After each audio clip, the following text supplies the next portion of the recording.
Right, so welcome to Checkpoint. Now, it all started with a call for national dialogue, and that seems to have taken the country into national discord. Now, today we're analyzing all the rhetoric that's happened on both sides, including, of course, the fact that the DPP has asked for investigations to be conducted into the utterances of lawmakers on either side. But take a look at just what we have been treated to as a nation in the last few weeks. Mr. Speaker, if you lose an election, it is not a must that you must lead. You must lead. Mr. Speaker, you must wait for 2017. Mkikataa, tutaonana huko siku ya Sabasaba. Sabasaba inakuja. Sabasaba itakuja. Waachana na mtu anaitwa Olelenku. Huyo anajua kasi ya chapati na mahamuri. And the first people to call Olelenku a cook are the very people seeking the support of the Maasai people. There is no crime in being a cook. And Mr. Speaker, when we are talking politics in rallies, that is very different from what we are having here. And Mr. Speaker, I want to say, whether they say no or not, that Mr. Speaker, the carelessness that we are seeing in this country by leaders, especially by Jubilee leaders, will take us to the dogs, Mr. Speaker. Mr. Speaker, sir, when we say we must stop reckless statements, those statements must be stopped right from the public rallies that we have witnessed the last 2 weeks, Mr. Speaker, sir. Wafaransa wamesema ni majambazi wa Al-Shababu wameua. Anasema la. Majambazi wa Al-Shababu wenyewe wamesema ni sisi tumeua. Anasema la. Yeye atuambie intelligence yake inatoka wapi? Indeed. Those are the statements that have been out in the public domain in the last few weeks. And of course, we are inviting your feedback. The hashtag to use on Checkpoint, or rather the hashtag to use on Twitter, is Checkpoint. So do let us know your thoughts on that.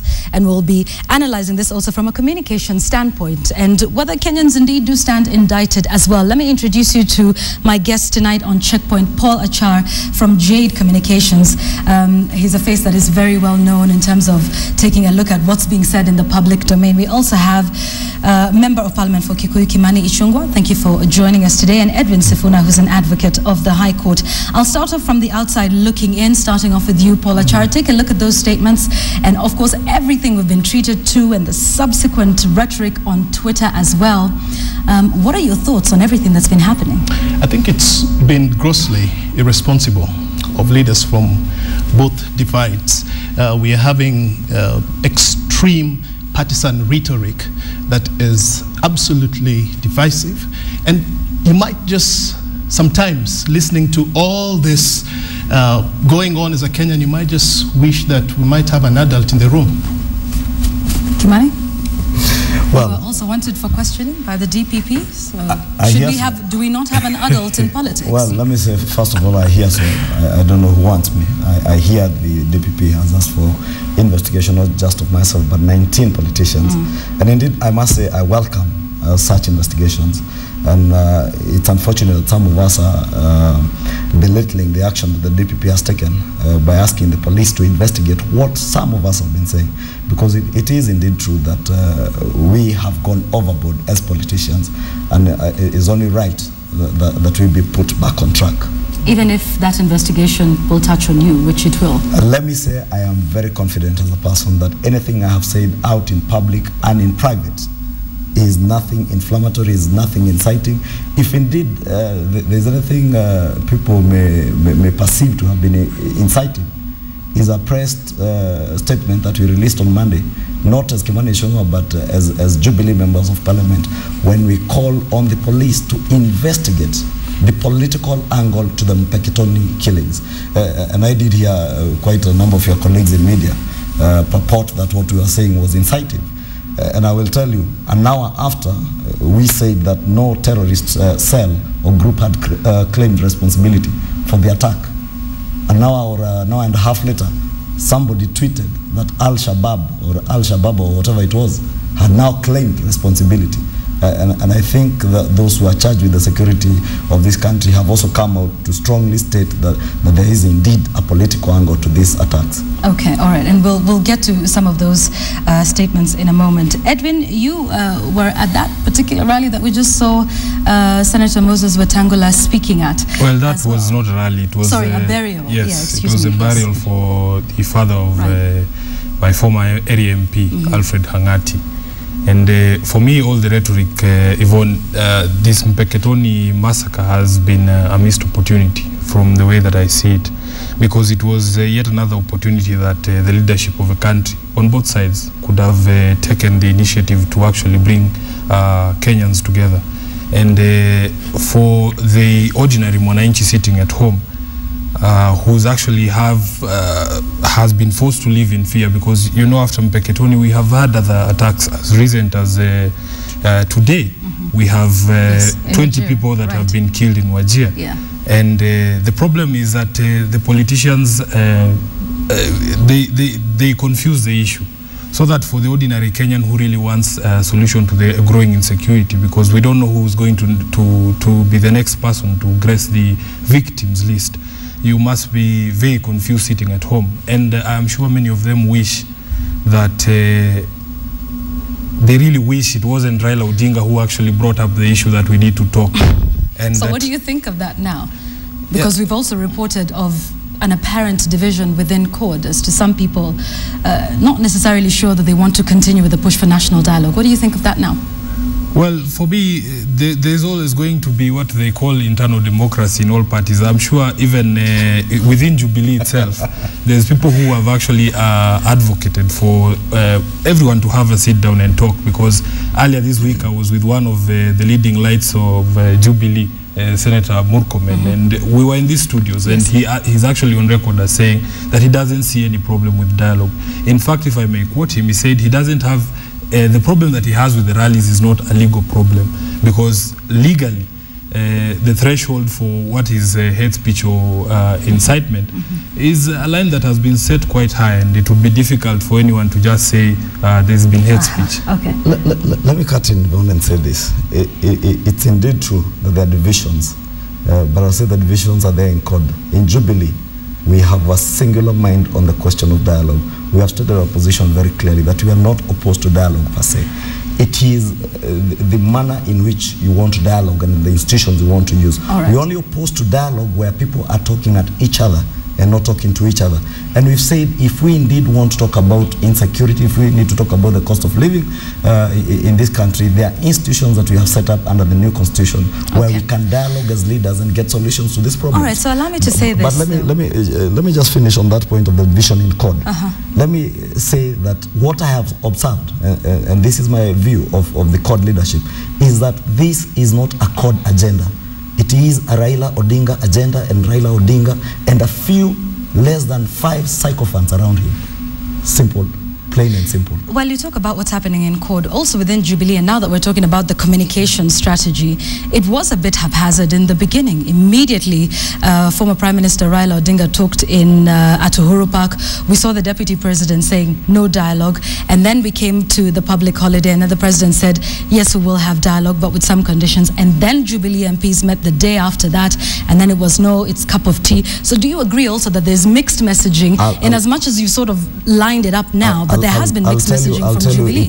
It's what probably a few of our political enemies have wanted to create. It was May 31st at 2:30 p.m. in Naivasha, at Naivasha Stadium. And what the Deputy President said is very clear, and it's on record, that we shall not dialogue on Nusu Mkate. After Kalonzo had called for an all-inclusive government, the President, on the following day, on Madaraka Day, on June 1st, did state that indeed Jubilee and himself had initiated a dialogue process 5 months ago.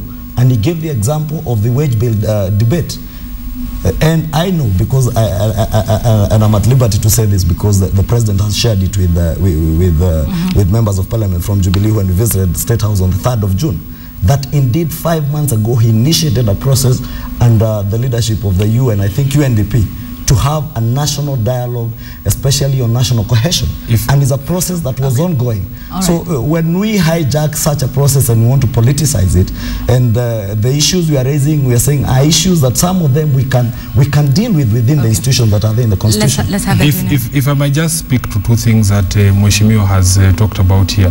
First of all, it's good that he's here, because when he talks about the institutions that within which we must have dialogue, I read a newspaper report on comments that were attributed to him. I think across the country there's consensus that the people who are in charge of our security are failing us.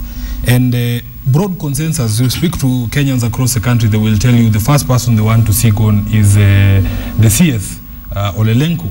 And I read newspaper reports or statements attributed to Mheshimiwa Ichung'wah saying any motion of censure that will be brought in the House of Parliament against the CS will be dead on arrival. Now, that is the same place that he's saying we should have a dialogue. When we cannot even have the discourse, he doesn't even know what the motion is about, but he's saying already that it will not succeed. Number two, on the issue of the planned dialogue that had been planned 5 months ago, Yvonne, the way credit for ideas works is that the person who first expresses the idea gets a credit. Very many people claim to be the ones who invented this iPad here, for instance. But we all know that it is Steve Jobs because we heard it first from him. Okay. Interesting example. Paul, what do you make of this? We only heard of the National Rebirth Conference, to be fair, after the calls for national dialogue came in. What does that tell you about communicating? Well, I think that there's an issue in communicating with both sides. I believe that Jubilee has also had mixed messages. They've grappled with finding real messaging. CORD on the other side has also not been able to join the dots on especially the issue of dialogue to a lot of ordinary citizens. But that said, in view of the symbolism that the three of us bring onto this night, perhaps we need to refer to each other as brothers. Maybe as we continue with this dialogue, Mheshimiwa here should refer to Sifuna as Brother Sifuna. Brother Sifuna should refer to him as Mheshimiwa Ichung'wah and Sister Yvonne. Because look, we are the ordinary Kenyan, the ordinary mwananchi. My grandmother, who I spoke with over the weekend, all she wants are very simple things. She wants peace, she wants unity, and to pursue happiness in whichever way she decides to. And that might be a little different from what the political class is articulating and trying to drive. So I do believe that we need to still think, who are these politicians? Okay, all right. Who is Brother Sifuna and who is Brother Ichung'wah? All right, and in the beginning you did mention that you wanted, yes, that you wanted it to look like they're adults. But let's talk about something else, and this is the president's speech after the Mpeketoni clashes. And ideally, the president is a symbol of national unity. However, that speech seemed to tear the country right down the middle in terms of what it said and didn't say, or who was accused of doing what, and that sort of thing. Paul, your thoughts? The basic essence of speech writing. Let me begin from how you construct a speech of that level. Whoever the speechwriter is has to understand the issues at hand, has to be able to also conduct what I call an audience analysis. And an audience analysis focuses not just on the messaging, but it also looks at the socio-cultural dynamics that are within the country. On that score, I do think that the speechwriter failed, because yes, there was messaging that needed to be brought out, but could it have been brought out differently? I'd like to use the example of President Bill Clinton after the Oklahoma bombings and what he said and how he spoke. It's a good example. I think I would perhaps ask the speechwriter to be able to refer to that. But the role of the president in this particular instance was not just to be the comforter in chief. He was also supposed to be the unifier in chief. And the verdict is still out there as to whether those ideals were met. Kimani, there are some who feel that it wasn't met, and if you took a look at what happened on social media. Everyone was split right down the middle. It became people are being targeted versus that. What do you make of that critique of him making certain statements? And some may say before investigations were complete to point in one direction or another. Let me say Yvonne, Sister Yvonne. As yes, Brother Kimani. I'm not an expert in messaging and communication. I'm only an expert in accounting and figures. And in accounting, we only deal with facts and figures. I know the president is a student of history and economics. He also deals with facts and figures. And I think the president had every right and was indeed obligated to tell the nation the truth as he knew it at that particular time. And I think he expressed what had been communicated to him.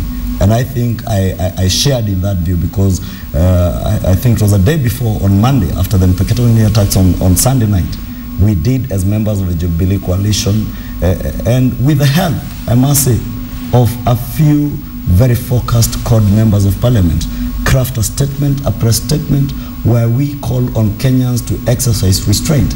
And we indicated that in our own observations, even without the expertise that the president benefits from the security experts, that this had all the hallmarks of a political attack or something that was let's be clear, motivated. It was in your observation. Yes. Based on what? Based on what we had heard. Based on hearsay. The information we had received, I did say that I'm answering a question to one of your colleagues in the media, that I was called by somebody at about 20 minutes to 11 on Sunday night, and they told me there had been an attack. And the information we continuously received, quite a number of members of parliament, because we also have relatives and friends down in Lamu, the information we were getting is that all these attacks had all the hallmarks of something that had some tribal and political inclination in it. Well, Yvonne, I'll agree with what Brother Paul has said. And it's good that Brother Ichungwa brings up facts and figures. Because the facts and figures that are emerging from now, the investigation being carried out, go directly to discredit everything that the government has put out. For instance, we were told that this was an attack on a particular ethnic community. Today I read in the newspaper, the Standard newspaper, actually had to publish the names of the persons who were victims of that particular attack. Up to a third of those people who perished in that particular attack are not members of that community that the president was talking to. And number two, when you look at other similar attacks that have happened in Kenya, for instance, we had the Westgate massacre. And we all know that many of the people, I think a good majority of the people who perished in that particular attack were members of the Asian community. We never had similar sentiments from the president. Kimani, I'd like your Let me say this. One, the president never spoke about any particular community. And when we say that... But the MPs later did in parliament. Members of parliament later addressed that. The MPs never spoke about a particular community. We spoke about facts of Al-Shabaab. So Cecily Mbarire did not mention any community? Al-Shabaab. They did. Cecily Mbarire, Honorable Cecily Mbarire did not mention any community because you said none. You do not recall? Honestly, I do not recall. But I want to say this. I'm talking about Monday, when we issued the press conference. Right. The facts and figures, what informed our decision. One, we had said that as at 2:30, I think 3 p.m., no terrorist cell or group had that's fine. But let's talk specifically, Kimani, about what we now know and having published the names. Do you then agree that that is different from what you said you heard and formed the basis of your observation? I have never shared the view that this targeted one particular community. There are those who may have wanted people to believe that targeted one particular community. But remember, Lamu or Mpeketoni, there are many communities. There are Kambas, there are Kikuyus, there are Kalenjins. So what do you believe it was then in Mpeketoni? who inhabit this place. But the hallmark of that attack, you could see that they were targeting also property and businesses. So they were not targeting communities? They were not targeting communities. In your view? But however, you did mention in the beginning about observations that you had. The profiling that had been done, that this is a terrorist, in quotes, attack, where people, they were separating women and men. There were also people, and I remember one particular member of parliament saying that people were being asked their names. I wouldn't say that because nobody gave me that information, but someone who was very emphatic that people are being asked for their names. All right, so and what is your view here tonight? We want the police and the Inspector General for Police and all other security arms to investigate even the political angle to this attack. So are you discounting completely that it may or may not be Al-Shabaab? Was it right to then come out and have some statements as if the investigation was complete? In my own honest belief, and following a discussion that I had with a very senior member of our security system this afternoon, only this afternoon, indeed he told me when we say political attack, say it without flinching, because it is true. From the information they have, he was not able to share that information with me because we were somewhere in public. But I as a person, I truly believe that this had absolutely nothing to do with terrorism. How about the ethnic cleansing? Do you believe it was ethnic cleansing? Well, it may have the hallmarks of ethnic cleansing from the information that was there. And now? From what people said, but now with evidence that there are also people from other communities, and really, I would shiver to think that it could be anything to do with any ethnic cleansing. See, that's a part the problem is. We would not want to take in this country. I think we must also not lose focus of the families that are grieving. That's right. The orphans that have been left, the widows that have been left. I think sometimes in political posturing and all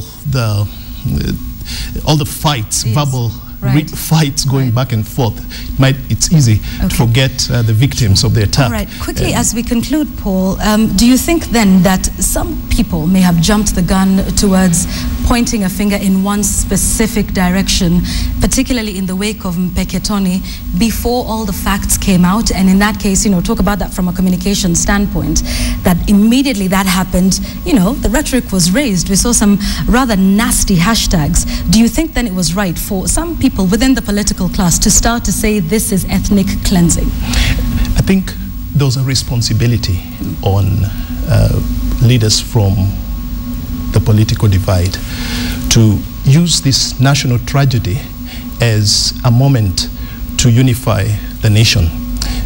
That's what this country needs, to be honest, at this particular time. I guess we are realizing that collectively, we have a collective destiny as a nation and as a people, as a Kenyan people. And this was an excellent opportunity for leaders in their rhetoric to be able to bring us together. Failure to do that, we saw what was happening. But it's never too late. I think there's still an opportunity after this tragedy for the leadership to still be able to try and rally people together. And it's not just about words, Yvonne. There's a concept of credibility that we talk about in communications, that credibility is built by use your words, but make sure that your words translate into deeds that meet needs of the people. Absolutely, and that's a good way to conclude it. Edwin, your final thoughts on this and everything that we're seeing, at the moment. Is there a hope? Well, there is always hope, Yvonne. One cannot lose hope. And what I usually say is that there is nothing wrong with admitting that you took a wrong turn and correcting it while there's still time. We cannot continue insisting on certain position, even in the face of obvious and clear evidence that we went wrong on a particular issue. I don't think anyone is going to hold you onto what you said earlier if you come back and say, okay, we have revisited the issue and it seems that on the preliminary information that we had, we were wrong, but now we have had full appreciation of the facts on the ground, and we want to correct the initial stand that we took and say this is now the correct and best way forward. Very quickly, can you point out something you think within court that was said that was inappropriate? Well, there's a lot of inappropriate give us things one example. that and we'll come to you in a moment. Everything. No, we'll come to Jubilee, so hang on a moment. It's not everything, but you would probably have to refresh my mind for all the video clips that are available, because I will be the first to say that there's been a lot of in the noise, a lot of things are said that are inappropriate. Even on court's end. Even on court's end. Kimani, now that you are pointing out what was happening in court, we'd like you to point out what you think has been said inappropriately on Jubilee side. Well, let me say a lot of the things that were said on the floor of the House, probably because people enjoy the immunity that is in Parliament, were inappropriate. There are quite a number of things that were said on the floor of the House. And that's why I'm saying myself, I am very confident of what I've said, both inside and outside the House, because I do not really want to see this country going down the 2007-2008 route. However, let me agree with Brother Paul here, that indeed as political leaders we need to rise up to the occasion and remember the words of the late Professor George Saitoti, that there comes a time when the nation is more important than an individual.